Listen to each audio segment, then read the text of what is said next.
Que signifie avoir la liberté en moi? 11 août 2020. Parole de Yahushua, délivrée à sa scribe Barbara, traduite et lue par Justine. Ma fille, écris mes paroles pour ceux qui ont des oreilles pour entendre. Répondez à cette question, mes enfants. Qu'est-ce que cela signifie d'être libre en moi? Comprenez-vous qu'en me recevant dans votre cœur, vous devenez libre, libre de la malédiction du péché et de la mort? S'il vous plaît, écoutez attentivement, mes amours. Je le répète, libre de la malédiction du péché et de la mort. Une fois que vous me recevez dans votre cœur, mes enfants, vous êtes scellés, scellés dans ma rédemption. Pas juste pour un temps limité, pas de façon temporaire, mais pour l'éternité.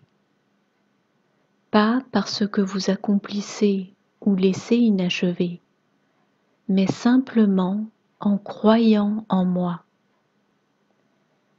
Ma mort sur la croix a payé la peine pour le péché du monde. Ma mort et ma résurrection, lorsque vous les recevez dans leur plénitude, deviennent votre victoire personnelle en moi. Beaucoup de mes enfants comprennent ma victoire et la reçoivent pour eux-mêmes, tandis que beaucoup d'autres, au contraire, ne la reçoivent pas comme telle. Ils croient qu'ils ont le droit et le devoir, et d'une certaine manière la capacité, d'ajouter à ce que j'ai déjà accompli. S'il vous plaît, mes enfants, réalisez et comprenez. Tétélestai, payez en totalité. Tétélestai, Strong grec 5055, qui signifie tout a été exécuté, accompli, achevé, amené à son extrémité, sa complétion. En langue grecque, c'est la dernière parole que Jésus a prononcée sur la croix, juste avant de rendre l'esprit. Le Seigneur a poursuivi. Cela signifie que j'ai payé le prix dans son intégralité et que j'ai retiré de mes enfants la malédiction de la chair qui était attachée à eux. J'ai enlevé cette malédiction maintenant et pour l'éternité. Cela signifie maintenant et pour toujours. Par conséquent, si la malédiction du péché et de la mort a été abolie, vous n'êtes plus obligé de vivre sous cette malédiction. La malédiction existe toujours pour ceux qui ne m'ont pas reçu, mais pour ceux qui croient en moi et qui m'ont reçu dans leur cœur, la malédiction a été supprimée.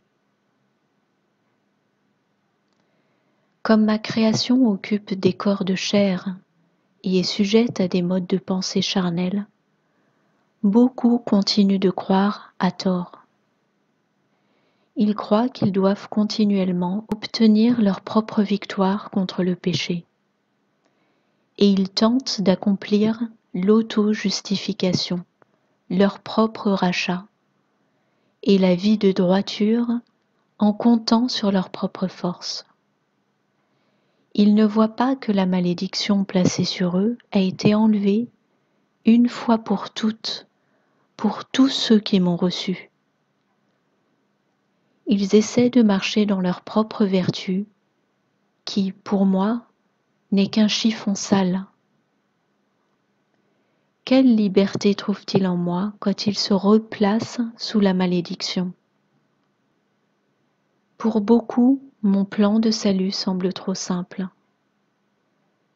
L'orgueil de leur chair ne leur permettra pas de le recevoir vraiment. Ils continuent à marcher dans la croyance qu'ils peuvent ajouter à mon œuvre achevée. Ils croient ce que l'esprit charnel dit. Ils croient qu'il y a un moyen de se démontrer digne. Or ce n'est pas le cas. Ils froncent les sourcils après les autres et viennent leur reprocher d'être faibles, alors qu'en réalité, ils ne possèdent pas la foi pour croire tétélestai. Ils marchent en se chargeant d'un lourd fardeau et concentrent leur lutte sur eux-mêmes. C'est parce qu'ils s'appuient sur eux-mêmes pour vivre dans la justice et ne s'appuient pas sur mon Esprit Saint. Ils ne comprennent pas qu'ils sont scellés et ils se battent avec leur chair à chaque instant plutôt que de se reposer sur moi et s'abandonner à moi, persistant à croire qu'ils peuvent, d'une façon ou d'une autre, parvenir à vaincre le péché par leur propre force. Ce n'est pas ainsi que je veux voir mes enfants vivre, car dans cette façon de croire, ils n'ont aucun repos. Permettez que ceci soit vrai dans votre cœur, mes amours. Mon joug est facile et mon fardeau est léger. Que cela soit aussi vrai dans votre cœur.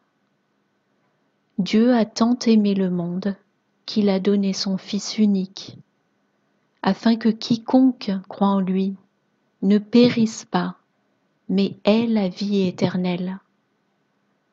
Que cela soit aussi vrai dans votre cœur. Mais à tous ceux qui l'ont reçu, il a donné le pouvoir de devenir fils de Dieu, tous ceux qui croient en son nom. L'orgueil bloque la foi chez beaucoup de mes enfants. Ils croient que je suis mort sur la croix, mais ils n'ont pas reçu mes bénéfices. Ils n'ont pas réussi à se reposer en mon œuvre achevée. Ils se sont chargés eux-mêmes de lutter contre le péché par leurs propres moyens. Ils ne comprennent pas la différence entre le salut et la sanctification. Ils croient que le salut est un processus et ils croient que la repentance est une réponse perpétuelle à leurs péchés, alors que sa véritable signification consiste à tourner volontairement le dos à la malédiction en faisant le choix de venir vers moi et le salut que j'offre. Vous devez réaliser, mes enfants, que la sanctification ne peut venir qu'après avoir reçu le salut. Car la sanctification ne peut venir que par mon Esprit Saint. Et mon Esprit Saint ne vient vivre dans votre cœur que lorsque vous recevez mon salut. Vous ne recevez le salut qu'une seule fois. Lorsque vous le recevez, vous êtes scellés. La sanctification prend toute une vie entière à apprendre qui je suis. La sanctification vient par la relation avec moi. Le salut vient au moment où nous nous rencontrons. Le salut est un cadeau, un don gratuit. La sanctification exige l'abandon de votre chair, l'abandon de vous-même et l'abandon de votre cœur. La sanctification n'est pas une bataille, c'est une aventure pour devenir tout ce que j'ai créé pour vous. c'est une métamorphose non instantanée. Car vous devez permettre à mon Esprit Saint de vous changer de l'intérieur. Il faut de la force et du courage pour s'abandonner, mes enfants. Il faut de la foi pour passer de votre salut à la sanctification. Il faut de la foi pour mettre sa confiance en moi et enlever la foi que l'on a en soi-même. Pourtant, c'est la seule façon dont la sanctification peut se produire. Vous ne vous sanctifiez pas vous-même, car la sanctification vient uniquement de mon Esprit Saint. Le salut se produit au moment où vous recevez mon don gratuit. La sanctification sera le résultat de la réception du don pour ceux qui s'y soumettent. Cela ajoute à ma gloire lorsque vous recevez ma vérité. Et cela m'attriste quand tant de gens continuent à vivre sous une malédiction qui a déjà été brisée. Cela m'afflige de voir mes enfants être enseignés et croire que le salut est quelque chose à accomplir et non à recevoir. Car c'est un don. Cela ne peut donc pas être acheté ou gagné par mérite. Je suis peinée de voir mes enfants souffrir à cause d'un manque d'abandon. Cela me peine quand je vois mes enfants croire qu'ils peuvent se changer eux-mêmes et qu'ils luttent pour le faire, alors que s'abandonner à moi est la réponse parfaite. Cela me pèse de voir un manque de foi dans mon tétélestai, car cela impose à mes enfants des fardeaux inutiles. Cela me peine quand je vois tant de mes enfants se concentrer sur leurs propres péchés au lieu de se concentrer sur ma victoire. Cela me désole de voir que beaucoup s'arrêtent au salut et ne s'abandonnent pas à la sanctification, laissant leur orgueil égoïste bloquer leur foi en ma capacité à les changer. Cela me fait mal de voir tant de mes enfants qui ne se reposent pas et qui luttent inutilement, dans l'espoir qu'ils puissent d'une manière ou d'une autre atteindre ce qui leur a déjà été offert. Ces choses sont un résultat des enseignements des hommes. Et quelle disgrâce sur ceux qui enseignent cela. Ces choses sont le résultat de l'orgueil charnel, qui empêche les oreilles d'entendre ma voix. Ces choses sont le résultat de l'abandon à l'orgueil, et non l'abandon à moi. J'ai le cœur brisé de voir ceux qui continuent à lutter avec leurs propres péchés, au lieu de déposer leurs péchés à mes pieds. J'ai le cœur brisé pour ceux qui ne peuvent pas comprendre la liberté qu'ils observeraient par leur propre abandon. J'ai le cœur brisé pour ceux qui vivent sous le fardeau des œuvres de leur chair comme moyen de recevoir le salut. Car en croyant à ce mensonge, ils ne vont même pas recevoir ce qu'offre le salut. Mon bon fruit n'est produit que lorsqu'un de mes enfants reçoit le salut, recevant ainsi mon Esprit Saint en lui. C'est mon Esprit Saint qui produit mes bons fruits à travers mes enfants. Car rien ni personne ne produit de bons fruits, si ce n'est par moi. Rien de ce qui est produit par une chair maudite ne peut être saint. Ma paix ne sera trouvée dans votre cœur que lorsque vous vous rendrez. Ma paix ne sera trouvée dans votre cœur que lorsque vous vous abandonnerez complètement et que je serai tout ce qui y restera.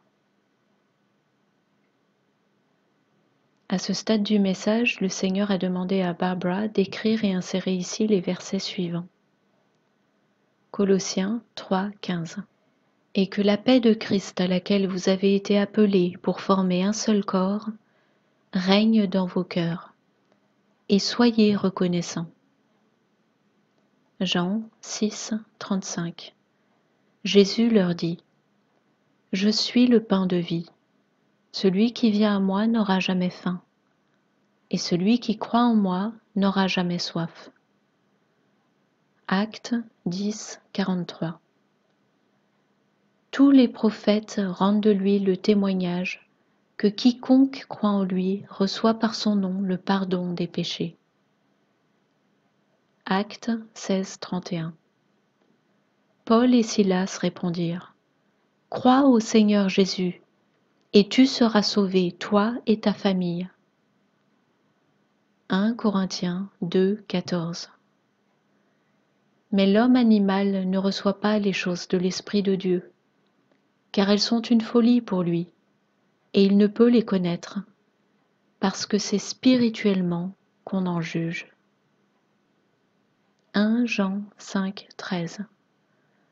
Je vous ai écrit cela pour que vous sachiez que vous avez la vie éternelle, vous qui mettez votre foi dans le nom du Fils de Dieu. Le Seigneur a alors achevé son message par ces paroles. Je vous aime, mes enfants. Yahushua HaMashiach.